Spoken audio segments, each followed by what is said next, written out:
Welcome back to the collective. I'm here with Antonio Garcia, aka Tony G. It's your boy Yanni K. How's it going, man? Good, man. Good. How are you doing? I'm doing great, man. I'm very happy to finally get you on here, man. We've been talking about it since last season, I want to say, and it's just the timing hasn't ever been right. So yeah, we had a good conversation before we turned the microphones on. Yeah, for sure. Getting the juices flowing. Exactly. Well, what's up, man? What do you got going on?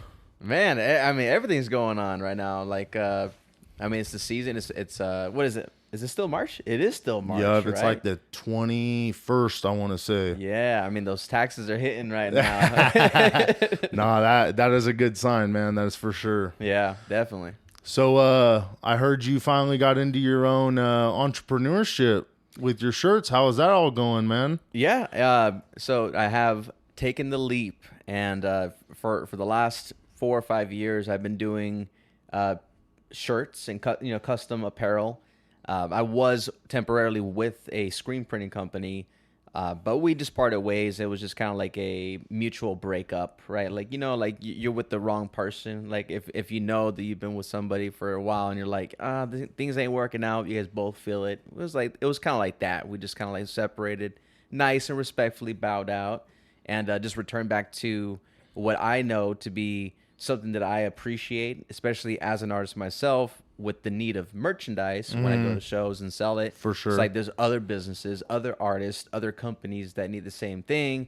And so let me go back to what I already know that I'm doing. And I hadn't stopped, honestly. That was part of the reason why we ended up breaking up, quote unquote, is that I just kept doing what I was doing at home, and they wanted me to be fully in the company 100% without really having too much outside that could either, distract me or take away my time or whatever. But it was a very poor perspective that they had, and I could respect it. But now I just have to go out and get it. You're your own person at the same time, though. So exactly, and the merch side of stuff is just like one facet of what I do. What else do you got going on? Obviously, like as an artist that doesn't have a huge budget or a team to do everything for me, I have to learn to record, mix, master, engineer, do graphic design, video editing, obviously the merchandise, performances, like rental PA, like I rent out my PA systems. There's so many things I do. I do DJing. There's like probably every single portion of the music industry besides being a lawyer is what I've gotten my hands in, even management too. So I've also managed artists over the last 2 years or so. Okay. Not here in the state, but just like out of the state, and they just ask me questions. We meet up, or we have a phone call 3 to 4 times a month for 30 minutes to an hour about what their plans are, their primary and secondary goals. And then we just kind of refine their approach. I go through their profiles and make sure that their branding and their unique selling points match what they say in their music and where they want to be long term. Okay. So that also helps obviously generate revenue for myself, but also helps them have somebody that knows what it takes to get to a certain point, right? I'm not a mainstream artist yet, but I've gotten to this point solo for the most part, right? A few studios here and there that have helped me shape my experience, but yeah, for sure, not shape who I am. So a lot of it's just myself. As long as you stay true to yourself, though, man, nothing will discredit what you've done. Mm-hmm. You know what I mean? So yeah, and sometimes it does take learning from other people directly, like a mentorship, to refine your approach when it comes to going out on your own. Right. So like it's very valuable to have somebody as a mentor, somebody that's been there or that's even going there still. Right. Because you don't want someone that's like at the end of their days, and like there's still value in that, too. There's still value. There's definitely knowledge. There's knowledge. Right. And knowledge applied is what's most important. So, like mentorship is really, really big. I have a few mentors in my life too, just via the internet, right? Like you can subscribe and be a member of these communities that will help you in all all parts of your life, business or otherwise, personal Okay. and stuff like that. How long have you been in the music industry part? Been active as a part of the culture since 2013 to Okay. 2014 areas when I like released my first song, got into the open mics down at the Crux Okay. downtown, or which used to be the Crux, but now it's like right there by the Neuralux, right there on the corner. It's a coffee shop now, I guess, or Okay. some other, Barbarian something. Yeah. It's like right there on that corner. Did open mics, and then eventually started to, work on a project, work with producers and studios around town, figure out what I like as an artist, and then I had three things that still haven't changed to this day: a laptop, FL Studios, and the Bluebird microphone. Okay. I still have these three things since back then, since 2013. The same laptop one. and everything? Same laptop, Okay. same interface, which is the Scarlett 2i2. Yeah. Right, like the one that everybody hates on, but the one that I freaking love, and that has that I've paired it with a preamp, so it sounds a little bit better. There's already a built-in preamp with the interface with the Phantom Power, but I don't activate the Phantom Power on the Scarlett. I activate it on the preamp, which I connect to my Scarlett, and that will help me warm the tone, like warm the input, Okay. and make sure that I'm controlling it. So when it goes into the digital realm of FL Studios, it's not clipping or distorting or sounding whack, and it has a little bit warmer tone to it. And I can change it based on guitar, vocal, whatever it is, and I kind of fuck around with it based on the song. Do you play instruments at all too? Nah. Then no, just so you make your own beats then too, right? Yeah, so Okay. I just grab off like Splice, Yeah. drop in a kick, drop in a snare, hi-hat, whatever it is. Drag and drop a loop in there. Chop. I do a lot of chopping though, so I will chop a few different loops and put them together. And I'll bury the majority of the melody and just let the percussion, the drums carry the majority of the song with my Okay. vocals, and the melody would just be my reference point to what I'm writing to. Because it, like, when you hear a song, unless it's like a mainstream beat oriented song, most songs you're listening to, you're focusing primarily on the vocalist or the singer songwriter, and then like the bass, like what's carrying the song, Yeah, right? for The heartbeat sure. of the song. For sure. I make my instruments like that. Like my layers are fat layers, not just with the vocals, but it's also like with the beats too. Like usually like 21 different Just like, for the beat instrument- itself. Yeah, usually Wow, like 20, okay. like right in that area of like, there's the top line, and there's a few other that I would consider top line, like that would carry the melody portion of it. But I pan them either like a soft left, soft right, something straight down the middle, tucking a few of them. And then sometimes if on Splice, you'll get a loop that has everything, that has the bass, the mids, and the Yup. highs, right? And they don't have always a separate version that has just the bass, just this, just that. Sometimes, not all the time, You but gotta sometimes. make your own then. So then I just carve out some of those frequencies that I like. Oh, I really like the bass in this. I want to use that as like, I'll instead of being stereo, I'll just make it in mono, and then I'll just have that like carry right underneath the vocals. Okay. To like emphasize certain parts of my tone, because I don't have like a very deep voice like yourself, so I have to like appreciate it. fuck around with it a little bit, tweak it. And then like my vocal stacks are the same thing: center, left, right, like hard left, hard right, and then I have ad libs, like kind of like reverb, Yep, like delayed yep. type vocals that I put down the center that either ping pong left and right. And then I have other layers which I call my dubs or my hypes, which is like it's not really about the term, it's just how I use those terms when I'm It's titling what everything. you've grown to, how you like to do it. So then on those ones, I'll actually do like Billie Eilish style, and I'll do like 10 vocal stacks on that one. And I Yep. was like pan 25, 25, 35, 55, 65, 100, like on one side, and the same thing on the other side. So that way it sounds like, whoa, like this is a bigger moment, right? Add some different cool shit in there, but it's so fun. Like there's so much things you can do with making music. But yeah, Splice is make my own shit on there. Oh yeah, well everybody that uploads to that, because that's what I use whenever I'm making beats too. But everybody knows that people are going to come and make a beat out of whatever they can on there. You know what I mean? But you have a very intricate way of how you do it, man. Just the conversations that we've had about it, it's like you go really in depth, dude, and it's honestly crazy to think about. Because like I'll just throw a beat together, but not go in depth like that, and make the kicks or the snare or the claps or the toms. You know what I mean? Right. But your thought process is wild on it, dude. Like it's only my approach, and I think songs are just it's like how the song comes out, like quality wise, is only based on like the listener, right? Exactly. So like this is my own taste, this is my own process and stuff.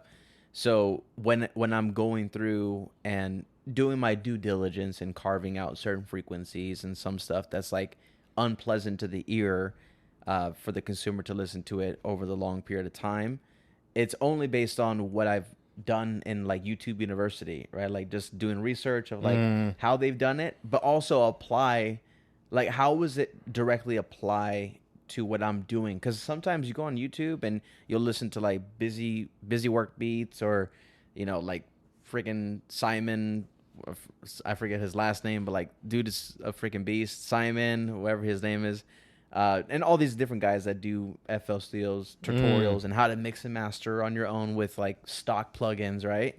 And you can get very far with stock plugins, and most of the stuff that I use is stock. It's just like FL Equalizer, and I don't use Sound Goodizer. I've never really been into that too much, but a lot of people say that they just throw it on there, it sounds better. I just never use it because I just get away with very minimal editing, I usually just do compression and EQ, man. Like I don't, like you're saying about like the deep voice, like I don't have to, there's not like I don't want to put what's it called, auto tune on my voice, because I don't like the way it sounds, so I don't even put that on there, you know what I mean? But then it's like going to somebody else, they might like the auto tune, so then they throw that on, but then you gotta throw a little bit of reverb in there too then, right? So I'm very basic when it comes to it, man. But I guess now that I think about it, I am not that basic, because I do start all my tracks off with auto tune, but I humanize it a lot, so that way it's not like auto tune. Yeah. No, I got like you rappers on that. do. Yeah, it's tasteful, like just enough to carry a pitch. You ain't on that T-Pain level. No. He got to turn that fucking humanizer. He got to fuck around with that shit. Well, have you ever seen the videos of him doing like a song without his auto tune? He's crazy, dude. It's insane, like, bro. Dude, like he should just do it like that. Like it's like fuck. But he was like the godfather of the auto tune, though, dude, for sure. So right. Definitely made it mainstream. I think he credits other artists to use it before, yeah, for and sure. He's like, oh, I want that, whatever that is, and then he just fucking cranked that shit up. See, all the way. and he wasn't the first one to do it, obviously, but he's showing homage to the people that had his steps to show him. You know what I mean? Exactly. But I know the first time I ever met you was that show down at Rapper Store. My buddy Taus and Red Summers, they performed there. Which show was that? It was like a birthday party. I think. I got you. Yeah, and Jay Dixon was there. Jay too, Dixon right? and his son. Yeah. I met Mac or whatever for the first time, but it was just a quick thing because he was leaving right there. But your crowd presence in that show, that's one thing I remember about your performance the most, was you weren't just up in front of everybody, but you were crowd surfing, like walking throughout the crowd, like rapping your song. You know what I mean? Right. That was the one thing I took. I was like, dude, this guy has that mentality of I want to be great, but I want to do it my way. So I commend you on that, because that was one thing I really pulled from that. And even my girlfriend, when we went, because she was with me, she's like, dude, he's fucking killing it right now. So dude, I was so nervous that day too. Dude, you don't got to be nervous, bro. You don't got to be nervous about nothing, bro. It's honestly what I've grown to appreciate and understand is that the smaller, more intimate shows can be a little bit more intimidating to the artist, because it's, I mean, like, like people, they'll look at their phone and they'll see like, oh, I only got like 50 likes on this thing. It's not great. But like, you've been in a room with 50 people that are just looking at you, like it's a lot of people. You Yeah, know, like it no. really is like it was a lot. it obviously wasn't that big of a show. It was because it was a birthday party, but Right. dude, when you get that many eyes on you, it's honestly crazy too. But it's a weird middle ground because it like, you know, 50 people, that's 200 eyeballs, right? But like Yep. we're not going by the eyeballs. We're going by like, can I disappear in this crowd or not? Right? Are they having their own conversations off to the side that kind of like lower that number a little bit? But when there's 50 people, you usually have most of their attention there. Oh right? yeah, for sure. But like, you know, with the Bone Thug show that myself and Taos did, Yep. that was a big show. Like there was like probably there was 800 people by the time like Taos went up there. Yep. And so there was probably like 800 to 1,000 people throughout the whole night, but it was a packed house. And I noticed that I performed basically the same, but how I felt about the performance was like, yeah, like I own that shit, because not only because I had the metric to use with the people in the audience being reactive to the music, like, oh, like, right, like dancing or you know, like throwing their hands up or whatever it is, right? Even though my music doesn't always prompt that type of feel like a hype artist would naturally do, even as in a smaller setting, but I was still getting those responses. But nothing changed. Like my approach didn't change, but it's how I perceived that smaller crowd to be more intimate, more intimidating, more right there, more like, for sure. You know, it's a lot different feel. So to hear from you that's the show that like got the attention and be like, oh shit, like I can respect. And what I he's doing, I never know? even heard about you until that show either. But then right as you were performing, dude, like right after I looked around, I was like, I'm gonna look this guy up right now. And I went through some of your catalog. I need to go through all of it still, but one of my favorite songs you have is Peak State. Oh yeah, definitely Clutch, one of dude. my favorites, Clutch, bro, clutch. Yeah, Peak State. That's the song that inspired me to do one of my key things that I do is give out roses at my shows. So now I start off the whole set with Peak State, and then I said I'm giving out roses. Nori said it first. Yeah, see that, man, and I'll give out the roses all the way up until the time I say that part, and people are. They really love it. Like they love that part of it. And I took my girlfriend's, she's not my girlfriend anymore, my fiance, right? Okay, congrats. I was like, I keep calling my girlfriend, but my fiance gave me a bit of information that I use now, which is like to write certain things on the pedals, right? Like either it be like your handle or like a motivational thing or like something uplifting. So I do that. And it's people. Oh, I also spray my cologne on there too, because you have to cater to what's gonna work, and you know the women, you know they are attracted to me, and not only in the physical form, but also the confidence that comes with it for too, sure. right? And the passion that I have for my music. So I throw a little bit of cologne on there, some wording in there, and then what I also do on top of that, which it was inspired by Peak State. Was throwing out $2 bills. So I do $2 bills now. So it started off on a Tuesday. I was like, oh, it's $2 Tuesday. I'm gonna go ahead and like throw out $2 bills.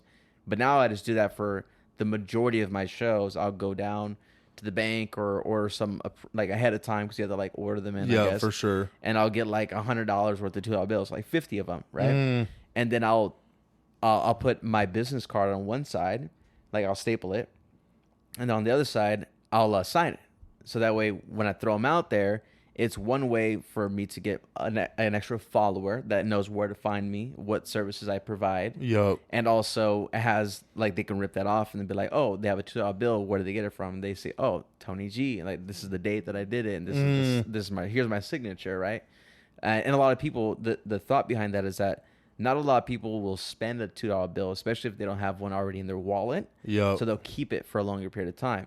And that'll be in somebody's mind for a longer period of time because like they don't want to spend that $2 bill, even if they're not like holding on to it because, oh, it's Tony G that gave me this $2 bill. They just have they hold a value behind the $2 bill beyond just the $2 that it's worth. Okay. It's the lucky $2 bill, right? That's a good thought process. And I also that, sage dude. it too. So I'll burn sage on it, and I'll like bless the bills and stuff like that, and like wish the people that get it abundance and stuff. So it does have a little bit more meaning to it. But it's like there's a marketing part of it, but there's also like a meaningful part of it. So marketing and meaningful. Okay.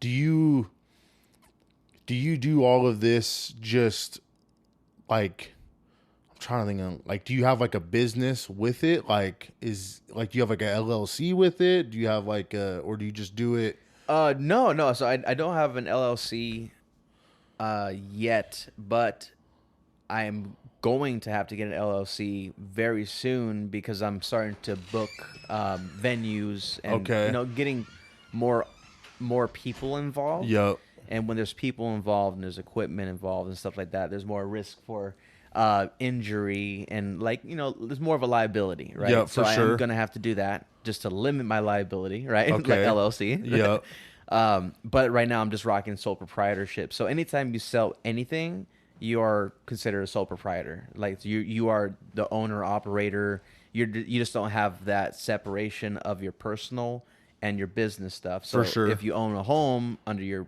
name, they can seize your home or put a lien against your home if you get into some kind of incident or trouble, right?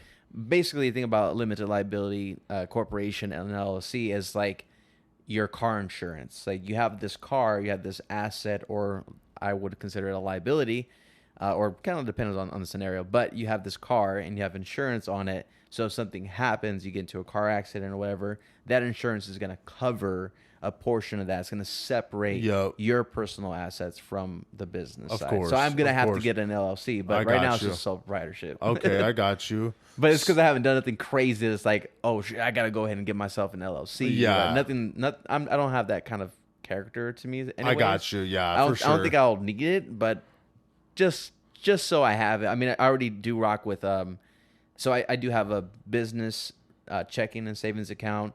I do have a business credit card like under TNYG. I am a registered singer songwriter publishing house under ASCAP. So I do have I have my EIN and my DBA. So I have all the business stuff done. Yep, It's just for like, sure. what's the category? Is it LLC? Is it sole proprietor? Is it S corp? Is it whatever? I only have sole proprietorship. I think the best part is, man, is you're doing it like for yourself and by yourself. Like you don't have somebody above you like, hey, you need to get this out. Like you're doing your own thing. Like that's what I commend the most about it, man. Like that's what we did when we started Gold Mines, was we didn't want a boss. Like we're the five of us are the boss of it. You know what I mean? Right. But it's like we all knew that. I don't know how you do it like by yourself though, dude. Like without a team is crazy to me, dude. Yeah, you just got to be on your time shit. You just got to like really be on time. Like so my routine we were talking about earlier is that I'll go to sleep early enough, like around 9 p.m. so I can wake up usually around the 6:30 to 7 a.m. point, and by 7 I am out of bed so I can help my girl with her like breakfast and like coffee, go start the car, stuff like that. Yep, for sure. Once she leaves the house, usually around 7:30, 7:45 or something like that, I'll feed the cat, feed the bearded dragon, get myself ready, get myself a coffee, go hit the gym. By 8:30, I'm in the gym doing some kind of workout. Like I'll have it like based on the day, like Monday. Do you have your whole day planned out then for the most part? For, like just the beginning and end. So I have it planned up until 8:30, and then after 8:30, so like 9:30 is when I get out of the gym, like an hour or so.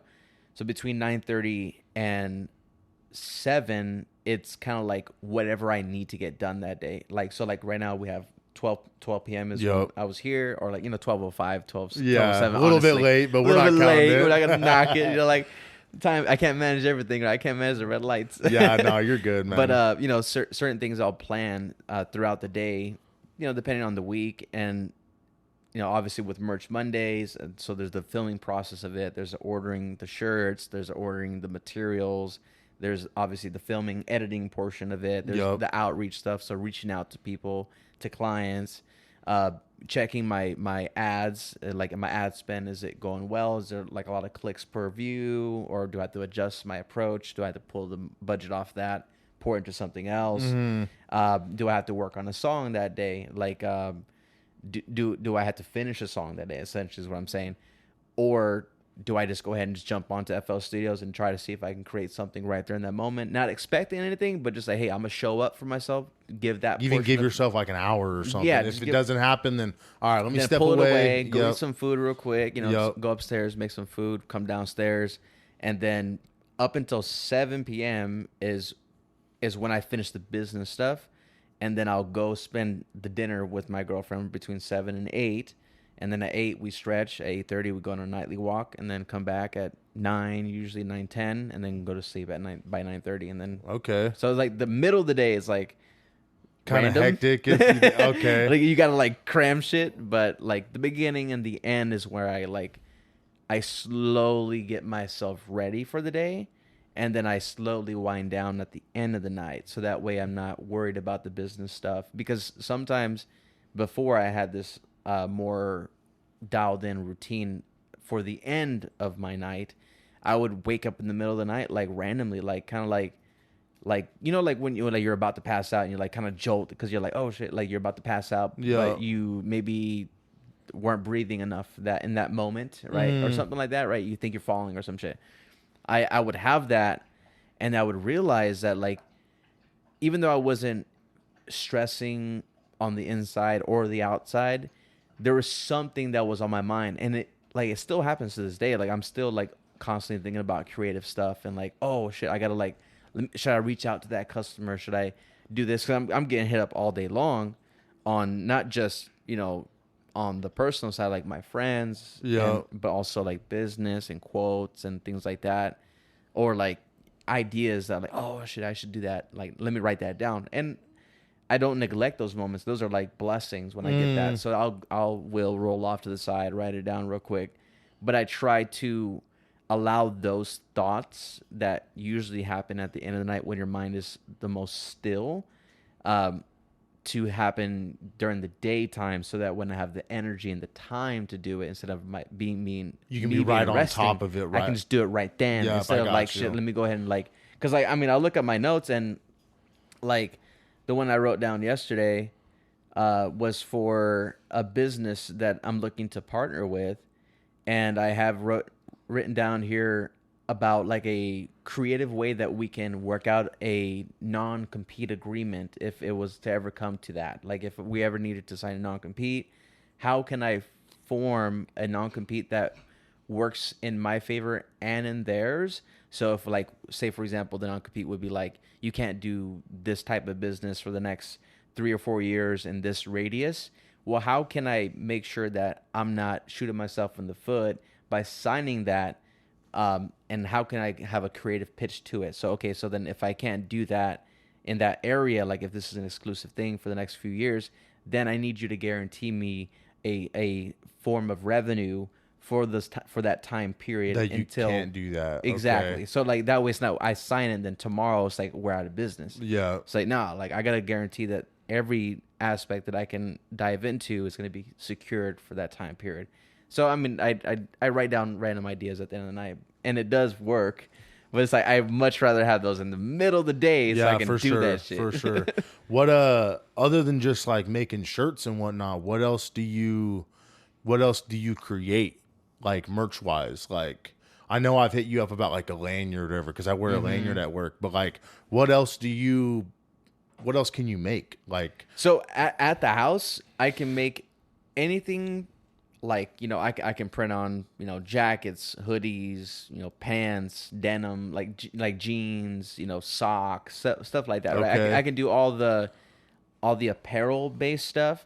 Now, as far as, and hats too, and beanies and things like that, patchwork.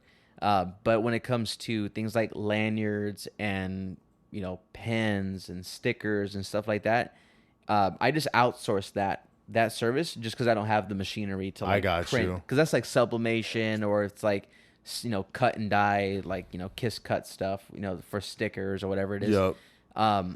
But that's a part of the business that I'm looking to keep as a middleman instead of having to buy the machinery and do all that stuff. Because I mean, honestly, long term, I'm not looking to be like the merch guy, right? I'm not trying to be like that's great that I can be that, until the overarching goal of being a performing paid artist, Yeah, right? for sure. That being the main goal.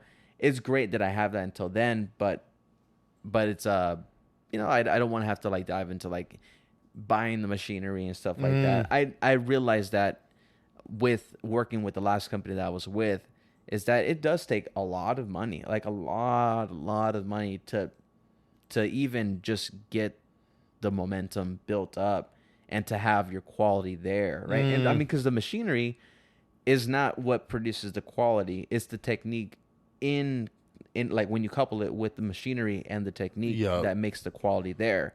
Because it's just like you have the best microphone, the best everything, the best interface, whatever. If you don't know how to record yourself and mix and master yourself and make sure that the conditions are correct, you can have the best of everything. It's just not going to be good. Yep.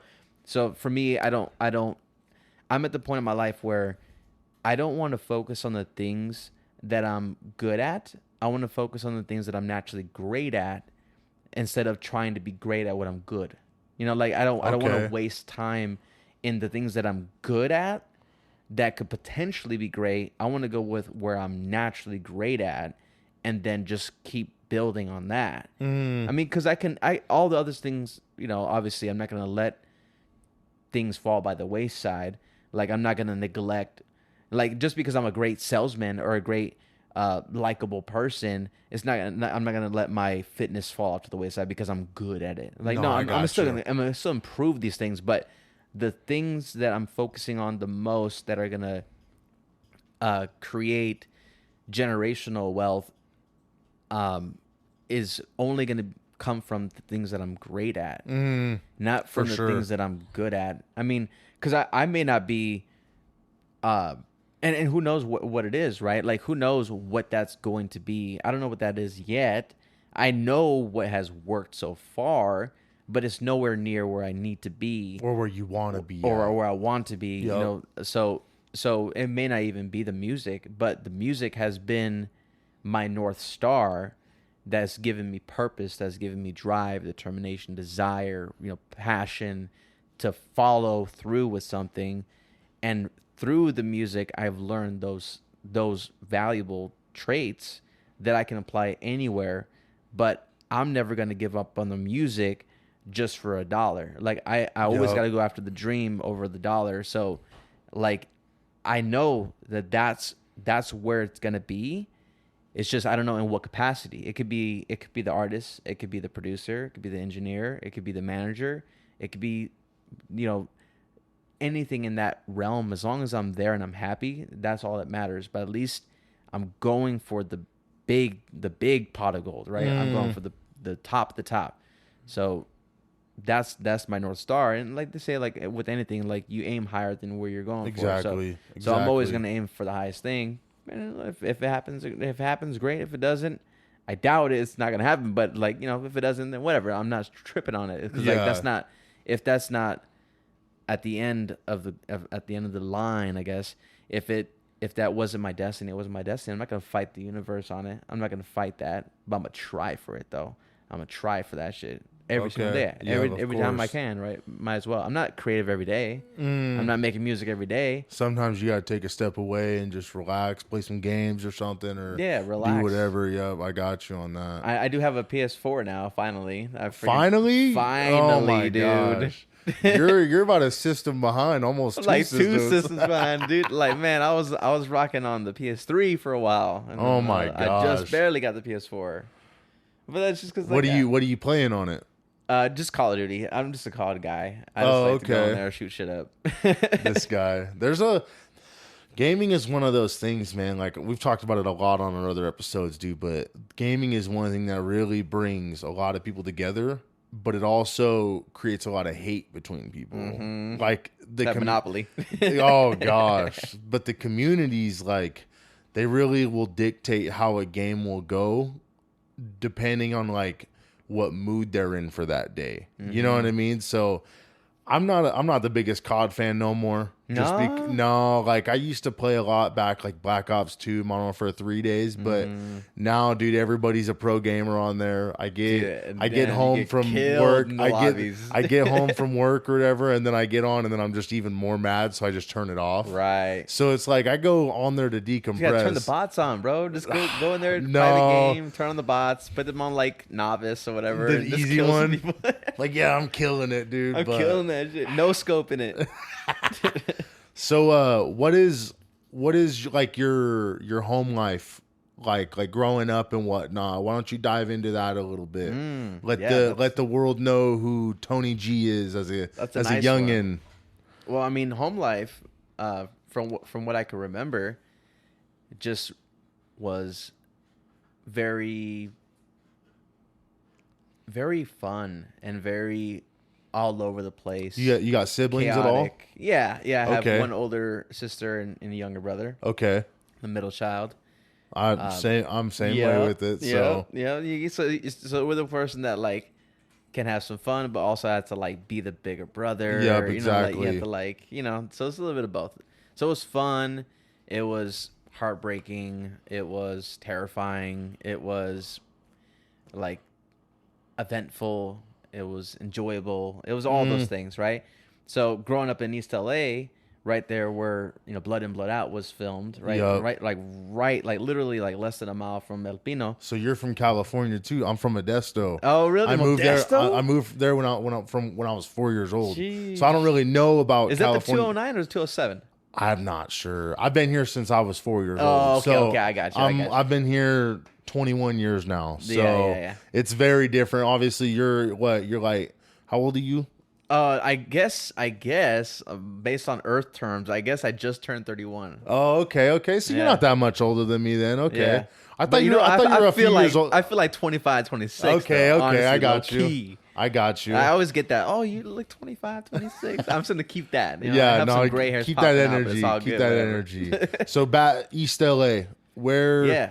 Okay, dive into it a little bit. So like the culture there is just like so wonderful. Like you have people on the corners selling freaking like fruits with tajin, and you got the paletero man walking down the street ringing his bell to get you out to buy some ice cream. There's like ice cream trucks going all up and down. There's the elote man. You got elotes. You got freaking like you have the munchies. Like every single day of my life, I was like eating everything that was so bomb, like hot Cheetos with nacho cheese covered in it all day, and like jalapenos all up in there, and like you got the fork and it's all mushy and it's great. Now that led to obesity very young, right? So I attribute the obesity to that and the tacos, right? It was enjoyable in the moment, but it's like fuck, like I'm still fighting it, like to this day. I'm like showing up at the gym, like fucking lonja, you gotta get out of here, like get away from me already. Like this is not baby fat anymore. This is grown man fat, So I'm working on that shit, and it's gonna be gone like just very very soon. But it was a nice and eventful childhood. We did move several times, being evicted, and moved like to this day I've moved like over 30 times in my life, like closer to 40. The majority of that was when I was between the ages of 0 and 16. But now that I'm 31, so for the last 15 years being here in Boise, so I came up here in June 28th of 2010.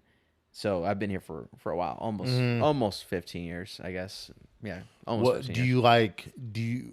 Do you like being over here in Boise over compared to LA? From what you like, obviously I feel like it'd be a little different if you were an adult in LA. Yeah, and then it would you be come different. here, you know what I mean? So yeah, I think solely based on the fact that I was a child there with Disneyland and Six Flags, Universal Studios, Knott's Berry Farm, the beach, and all the fucking tacos and ice cream I can eat. Yeah, it was Wonderland, right? Yeah. But if I was to live there now, like with the traffic and the gangsters and the drug abuse and the LAPD, for sure. like it probably wouldn't be as great. But I mean, it was awesome for what it was, and like I call that my hometown, and this is my grown town. Like this is where I grew into a man. It's where I got my first dollar, got my first girlfriend, got my first fucking everything, right? Everything was here. Drove my first car, like all that. So it comes with coming from a different place in general is always gonna like help you recognize like the value that it has or had at that point, because like years ago things have changed, right, in LA, but it's awesome for what it was, and I could appreciate what's here, right? Like I like the smaller city The quiet is vibe. nice here. Yeah, I mean, it's Obviously, growing, there's crime and whatnot, but there's not gonna not be any crime in any little city or little town or big city. So I mean, but as you're saying, it is growing, and Right. the traffic here is getting ridiculous now. You feel traffic here? Yes, dude. No way. Bro, but like that goes like what we were talking about to you earlier. I'm not very patient. Oh, that's So, right. That's right. but like, so I work out, like I'm contracted out at Micron and I do HVAC, but driving sick. home, I go on the freeway. And yesterday was my first time ever being fully stopped on the freeway Oh, wow. right before I got off my exit. Cause usually What time? it was 4:15, 4:20.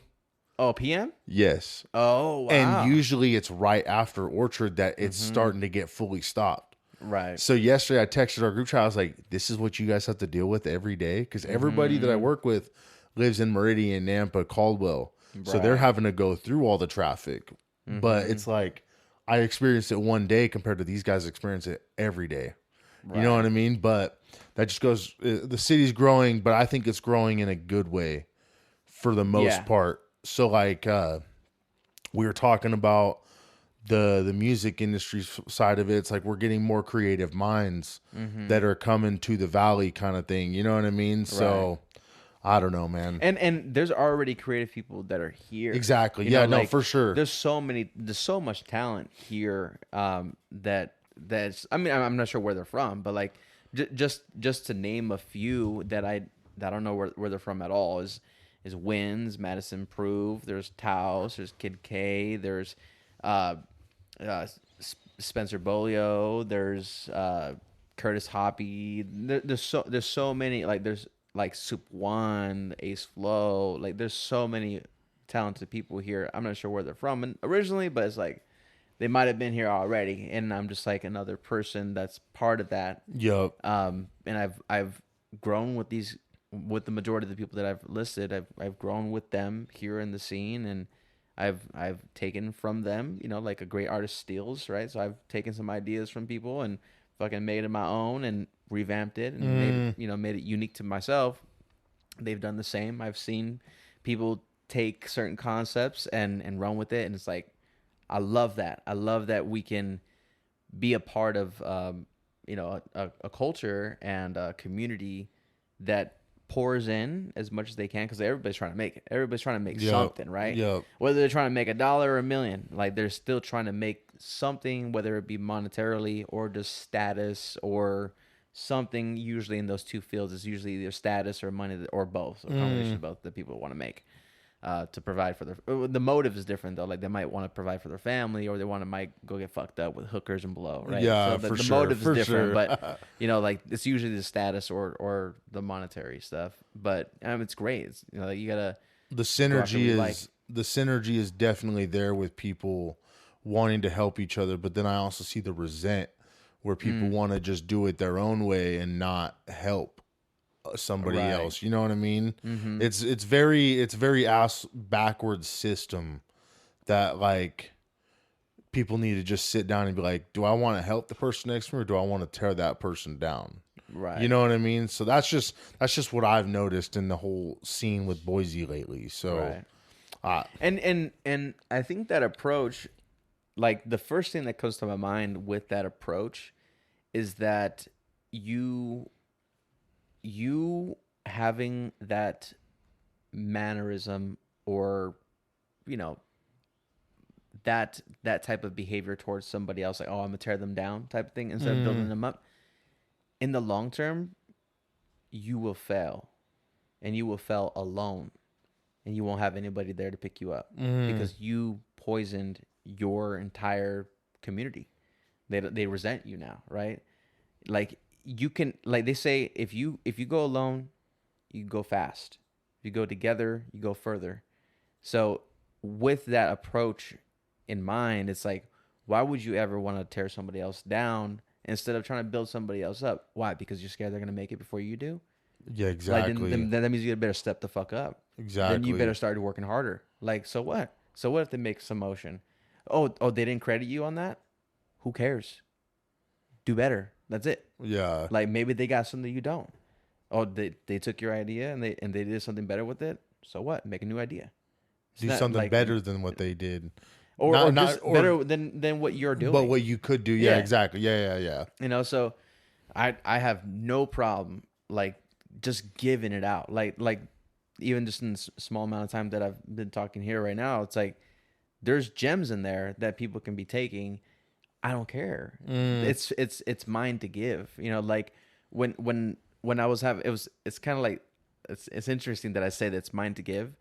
Where that comes from is I had a conversation at my last place of employment, and there was a gentleman that said, "Thank you so much for your time and for talking to me." And I said, "It's mine to give. I'm happy to do it." Right? It is mine to give. It's my time to give to you, and I'm happy to do it. And he said, and his response to that, which is like, it's weird to go that he went from like, "Thank you so much for your time. I appreciate the conversation." And I said in the same very friendly tone, like, "Yeah, no worries, it's mine to give. I'm happy to give it." You know, like just carrying that conversation. He was like, "Well, you're on the clock. You gotta." I'm like, "Remember, I don't gotta do shit." I told him that, like literally in front of the owner. I was like, "Remember, I don't have to do shit. I do what I want to do, but I'm happy to do it." Yeah. Especially because it's you. And I shook his hand, and he respected it. But like, just because you're on the clock or whatever, remember you have a choice at the end of the day. And it's just like with anything else, you have a choice to complain about like how somebody else took your idea, whatever, or you can build them up. And like, hey, shout out to you. Like you did great. Like you're doing great. You're gonna keep doing great. And that usually does come back to you. It may not be from that person, but Somebody else. or from yourself too. Yep. Because like when you think in that way of abundance versus scarcity, you start to naturally attract opportunities and see opportunities where there isn't one actually there, to get your reward, right? The fruits of your labor, you know, because sometimes you have to, they say you have to plant the seed and you don't get to enjoy the shade, you know, that grows from that So tree. your kids could Yeah. enjoy the shade. But like that's cool though, right? Yeah. Like why wouldn't you want your kids to enjoy the shade? Exactly. You know, like you planted the seed, you watered it, whatever. Going into us making gold mines, we had this thought process that it might not be us that enjoy it, but our grandkids or kids would enjoy it, or Hell yeah. my sister or my whoever that is a part of this journey would be able to enjoy it. Maybe I might not enjoy it, but I'm gonna bust my ass to make sure that the pod is where it's at, or the music's where it's at, or the relationships that I get have value in them. Right. You know what I mean? So there's a lot of variables that obviously come with it, but as long, like one coach that I had growing up, he said you can play now and pay later, or pay now and play, or pay now and play later. And it resonates in my head now. So it's like, Right. I'm trying to bust ass right now, dude. And then maybe when I'm 40, I could be like, you know what, dude?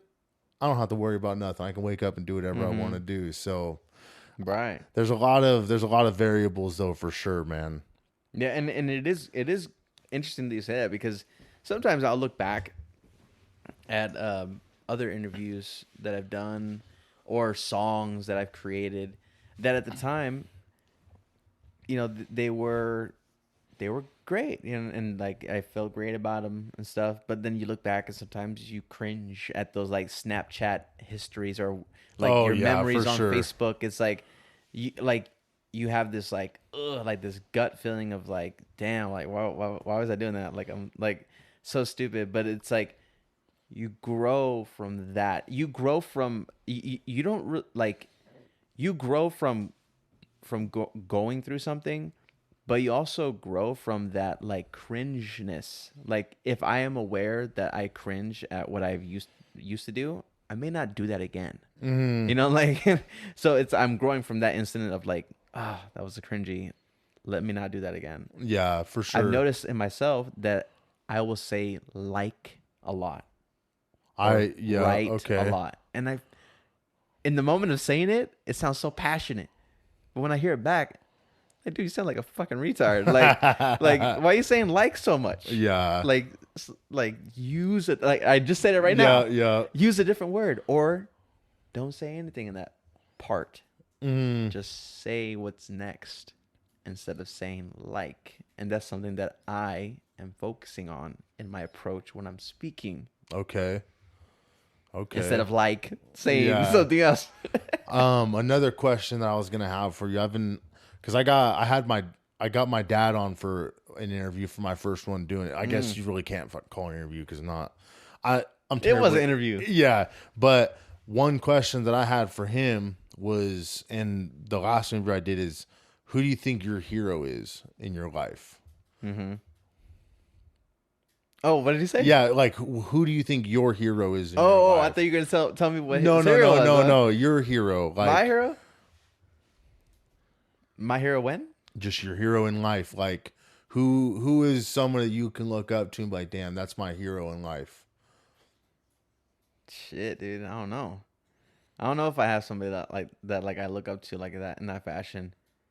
I think my hero.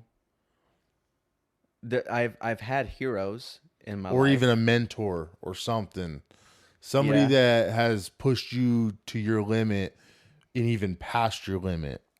I don't think I have anybody like that, honestly. I mean, there's heroes in my life that have came and went or were a hero in that time frame when I needed them, right? A great example would be my father, right? Okay. Like my father was and partially is my hero for the majority of my childhood up until about my 19s and early 20s, right? But since then, I've had to be my own hero. Honestly, I've had to be the person that's gonna show up for me, and do the best by me and where I want to go. Because only I know where I want to be more than the next person. They might have a better insight or a different insight, different input, or they may be where I want to be, and they might have ways to get there to advise me. But I just pull from different mentors, right? Different like thought leaders on the internet, right? And just kind of like compile my own North Star beyond just the music, but like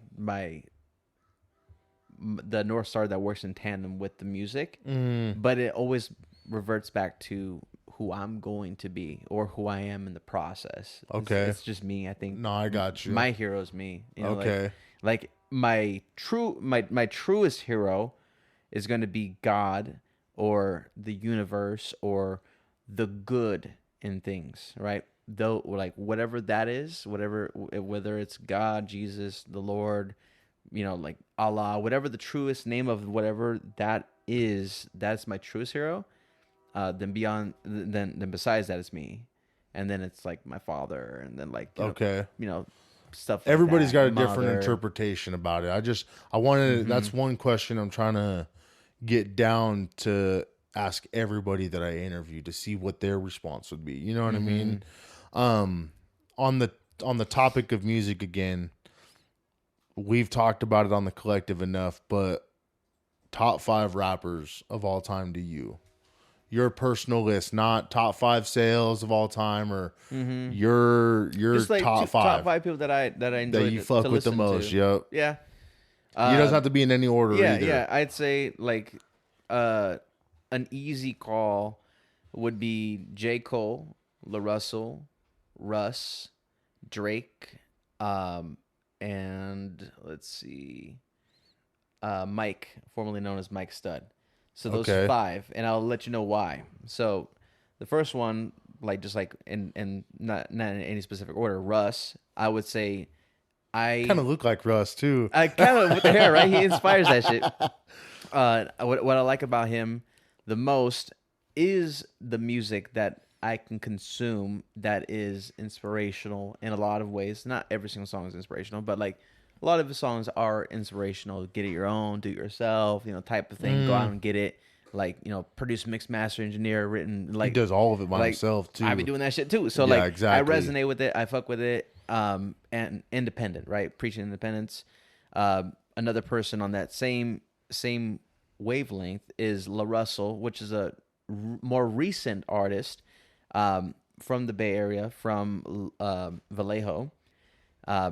Same like entrepreneurial, independent, like team, going hard, going like this guy is going so fucking hard. Like he is putting out music like basically probably once a week. Like I mean like probably more than once a week, but he's dropping content consistently, promoting his songs, whether it be old or new, every day. Okay. So like the relentlessness, the tenacity is what I gravitate the most towards in him.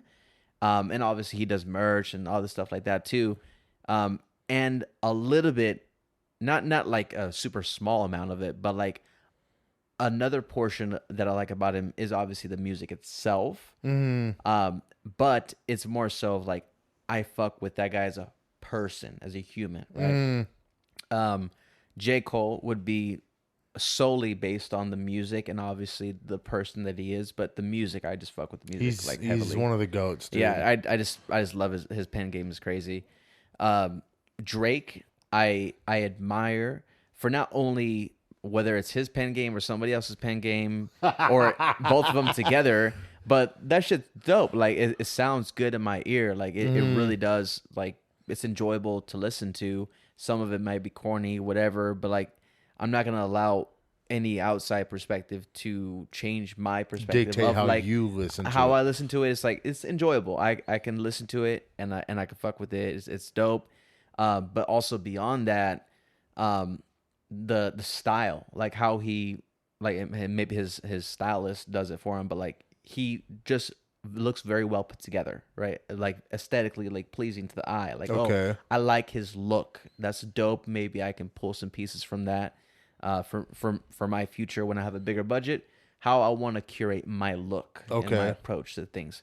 More so with the Russ. I like the Russ look more than that, but I can fuck with them both. Yeah, for sure. And make it your own kind of and make style. it my own.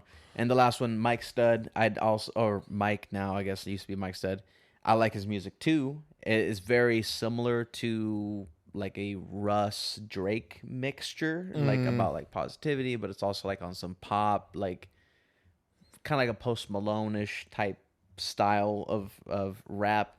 But he also has a very great. He also has a podcast too. I think it's like You Already Know or You Never Know or something like that. Right? Okay. And he just has like this stream of consciousness that I just enjoy listening to, and it's like, oh, cool. Like we have some similarities on a human level too. So those are the reasons why those are like my top 5. But obviously, like I can still fuck with like, Cassidy and fucking Nas and all and like Bone Thugs and Harmony. I can fuck with all of them, right? For sure. Musically, but it's like those top 5 is who I have consistently in my playlist or on my feed because I just like them beyond just the music. It's usually there's an attachment to like who they are as a person, the personal level of or it. on the business side of things that I can respect, too. Okay. And then another on that same topic, what are your top 5 albums of all time? Shit, dude, I have no idea. Or even your favorite album. We'll just go your favorite album of all time. Dude, I have no idea. I really don't. I don't be listening like that, dude. Oh, for real? Yeah. Oh, okay. Okay. I don't consume too much music either. I don't listen to too much, and I don't usually like remember names, the albums of it. Okay. Stuff like that. But let me take a thought. Massacre would be my favorite album that I remember being something that I can constantly play over and over when I was like 14, 15 or something like that. That's the 50 Cent album, right? Yep. Okay. Going for like the shattered glass and shit like that. So that one, I would say that one and Even Bulletproof. Get Rich or Die Trying. Oh, I was gonna say either that one or Bulletproof or Get Rich or Die. But like So Massacre was like the one that was constantly in my CD like okay. player all the time. So 50 Cent is one of the guys that you can think back of as a kid and be like, dude, he was one of the guys in a sense. Okay. Or the Marshall Mathers LP, like that was. I was about to say you forgot the white boy in these, dude. Yeah, that's my personal goat right there. So I mean, like I'll give you my top 5. It's Eminem, Burner, Benny the Butcher, Ice Cube, and then Dub C. That's my list right there. I mean, That's good. It's a very range from the West Coast all the way to the East Coast. Right. So, but I like the what's up? It's the Butcher. Yeah, for real. That's why we gave him that nickname for it. So, what's it called? I had another question, but I can't think of it, dude. I don't know. Yeah, for real. What else you got? What else you got going on right now other than Merch Mondays and the music and whatnot? You got any ideas that you're trying to resonate to come to life and make more videos or? You know what I would really like to do that I just don't find myself having too much time to execute it on my own is to like work with somebody on a creative level for my visuals or in exchange for their visuals also. Like we can work together and like I can film them, they can film me, and we can kind of come together. I have everything. Like I have all the cameras, all the lenses, like C-stands, lights, and everything that it takes to film it, and have the editing software, and I can do it myself. But it's just like on top of everything I'm already doing, that's like another part that I wish I could work with somebody on. But yeah, like so, like the visual, the music, like music content is what I would like to do more of this year. Especially because I'm going to be releasing an album this year for sure. Like this is be your first album you've dropped, or you've dropped like this is going to be like my second real album. Like the first real album that I had was The Balance Part 2. The Part 1 was an EP. Part 2 was actually an album. Okay. I need to deep dive more on your stuff, man. That's for sure. I need to deep dive more. Yeah. And get ready for this album. When do you think, is it done or is it? It's done. It's done. Like I can release it now and be happy with it, but I want to work with more artists on the album. Like I really don't collaborate too much either. So that's another thing is that like with the limited time that I have for music, I mean, it's so convenient that I have the studio in my house, so I can just make it myself. Yeah. But I'm just so often working just by myself, right? Yeah, for sure. Everything me. But I would like to reach out to some more mainstream artists, right, and like work with them. Like so on the album so far, I have Lex Bratcher, which is an artist that we've booked out here a few different times. For a great MC, in the works with getting. Actually, I'm not going to say his name, just not yet. That's a bigger one, but I'm thinking about maybe also reaching out to people on the Strange Music label and work with some people there too. Okay. Just because Lex Bratcher is very close to that community of artists, and I really appreciate everybody's pen game over there. Oh yeah, dude. And I think with Strange Music, dude, you know one thing for sure. Everybody's got to have a pen game if they want to keep up with tech. So that's one of the pioneers of GOAT, dude, of all time, bro, of all time. And so like kind of like feel bad leaving him off of that, but like Tech 9 like would be an easy like in my top 5 for sure. Like that would be. You know what? I'm gonna take off Dub C and put Tech 9 in my top 5. Yeah. So that solidifies my top 5. Right there. I mean Tech. I mean it's he literally is all that an artist could ever hope to be. Independent, gets money, has massive songs, and has meaningful songs. Has a great fan base, like die-hard fan base. He's like a quote-unquote older rapper, right? He's a legacy act at this point, but he's still doing it, and he's still getting after it, right? fuck, I mean, like there's so and business acumen. He's got all that shit dialed in. All right, he has like Strange Land, like, and it's a beautiful facility down there. I haven't been there, but I will be going there soon. That's like his studio area then, or like his Yeah, whole compound the kind whole of thing? compound. Yeah, Okay. so it's beautiful. I will be paying a visit there this year. But yeah, Where's they it have at? it's in Kansas City, Oh, Missouri. okay. Oh, yeah, because I know he's got all his songs that are kids. Yeah, yeah. But yeah, they have like screen printing, like a whole facility of screen printing there. They have a warehouse merchandising area. They have like all their cars, a whole like video production side of it too. Okay. They have their like multiple. I think one main studio, and they have a couple different studio rooms there too. And it's like it's everything there. So like everything you need as an artist is there. Um, I would love to. I would actually love to partner with them musically, beyond just like collaboration. I would like to even be signed by them. That would be a great umbrella to be under. Oh, yeah, for I think sure. I would fit. Not. I mean, because like people think strange music, and you have to be a fast rapper. I don't think you have to. I think you have to be a great artist, have a great story behind you, and also have the ability to reach the masses. Because you know what they do over there? They actually have multiple tour cycles. They cycle different artists at a time to go on tour, and they oftentimes overlap. So you'll see like Murs and like Recognize and all these different artists like Unconventional Kings cycle through the same stops sometimes, right? They'll merge them together At the same day at or the whatever. same day, but they're all what they do is they use that as a tactic to expose each artist to a different fan base so that they can grow as a It's long-term genius. artist. It's great.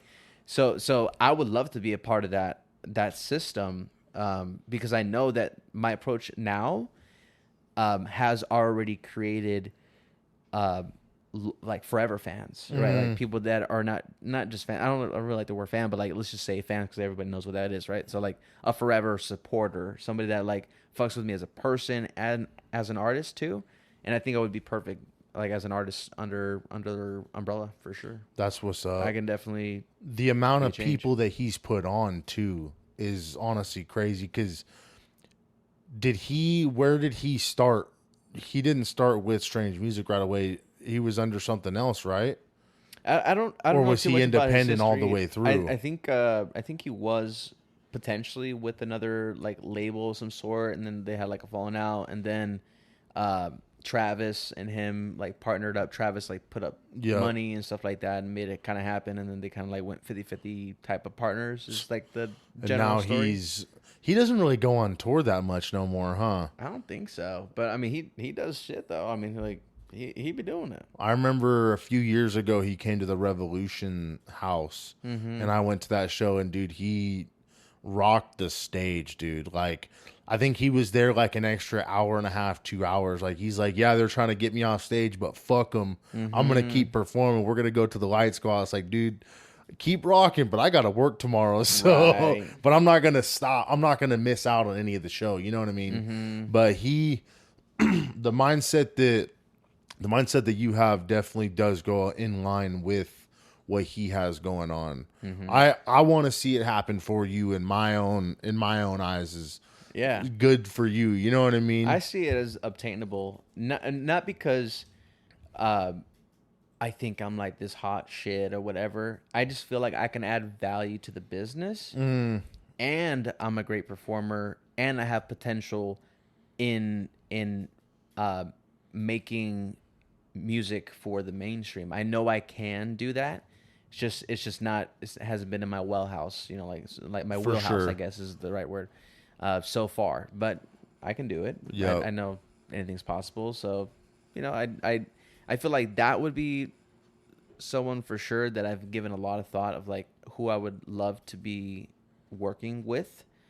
But another person would be, Russ Diamond, do music every day or nothing, like Does type shit. he's independent all the way through? Like, that's his own brand and everything too then, right? Okay. Yeah. Who has he signed under his label? Or is it just him? I know that he's worked with like Caitlyn Raps. He did some type of like capital, like he put up some capital for La Russell. Oh, okay. When he like was starting to get some motion, and that definitely spearheaded a lot of stuff. Obviously, like him working too, but like putting up the capital was definitely helpful. And obviously, Bugus, which is his best friend, they're also uh, they're essentially the same level. Like it's not like he's over him or whatever. Yep. They started together. And I think there's been maybe one or two other artists, but nothing really. Like he just recently started to like open up that part of it because he knows what investments could look like, right? Like I'm investing in this artist. He fucks with them. They have potential. If they do this right, he can guide them a little bit, put them on certain platforms, and like he does stadiums and large capacity venues and stuff like that. So tapping that artist that he already fucks with into his fan base and audience is definitely gonna help them level up a little bit more, sure. Generate more revenue generating opportunities, right? Whether it be through sponsorships or through obviously streaming and merch sales and stuff like that, or collaborations. Well, do you got any questions for me then before we wrap this up? Question for you. What is your overarching goal? Like what is your North Star? What is that for you? I would say my North Star is to make sure that everybody that is a part of what I have going on in my life, that they're happy with the outcome that I can try to provide for them. Like with the pod, we'll say that the pod is my North Star right now just because of it's the most important thing other than paying bills or taking care of my girlfriend or whatever. But making sure that everybody on the collective knows that I'm giving them my 100% effort in every episode I do with them or everything that I have going on with them. I'm giving them my all, no matter what we're doing, instead of just being present and just on my phone or not giving them the peace of mind of, oh, Yanni K is trying to strive to make everything better, but he's not just trying to make himself better. Right. I've always had a team aspect in my heart of you got to have not even just like the music side or doing like clothes like you're talking about or whatever, just in life. Like if you don't have a team or like a supporting cast, like you have your fiance who's supporting you through everything. But if you don't have a supporting cast, man, you're not ever going to achieve gratification in what you do. Because there's so many people that have like, oh, I did all this by myself, but who can I share the riches with? Who can I share my accomplishment with? When they do it by themselves, they can't have that. So it's like my North Star and what I want as the end goal is I want to put my mom up in a house. I want to pay off my dad's mortgage. I want to be able to make sure that I can give my family everything they gave me. Damn right. That's my goal in life, and make sure that my girlfriend doesn't worry for anything she ever wants. So she can quit her job tomorrow if she wanted to and go out and spend all money all day if she wanted to, or stay home and take care of our dog or something. Right. That's my goal, man. That's awesome, man. That's beautiful. That's a great North Star to have, and a lot of people should take after you and actually care about their why, like why they're doing something, instead of just doing something, having that true compass of like where they're going in life, and just like knowing that, hey, along the way I'm gonna impact some lives. I'm gonna make some mistakes. I'm human, but you know what? I am showing up for myself and for my family and for my future, and I commend you for that. That's awesome. I think what really set it apart, man, was like my senior year of high school. I was playing rugby, or maybe my junior senior year, but I had this under, I think he was like a sophomore or whatever, or he was like a grade or two below me, but after one of the games, his mom came up to me and said that I was her hero. And I was a senior, junior, or whatever, and she's like, the way that you represent yourself is a testament to how everybody should represent themselves. And like I've gone through to where like as a kid, I was never the fastest, I was never the strongest, but I made sure I was there every day, and I made sure I busted my ass every day. That's one thing my dad always told me is hard work will always prevail over any talent anybody has. Right. Because they're going to see, hey, he's here every day. He's trying every day. And maybe one day he might be the face of the team or might be the face of a company or something like that.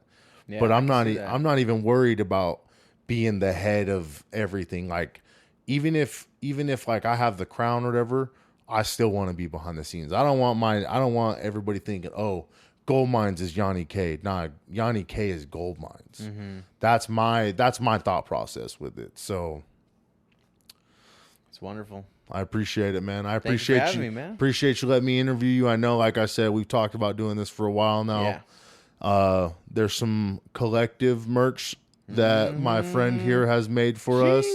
So for the time being, you're definitely going to be the guy that I'm going to go to for it till you're done and you want to hang it up. Right. So, I passed the torch on to somebody else. yeah, for real. I appreciate it, man. You got anything else you want to say?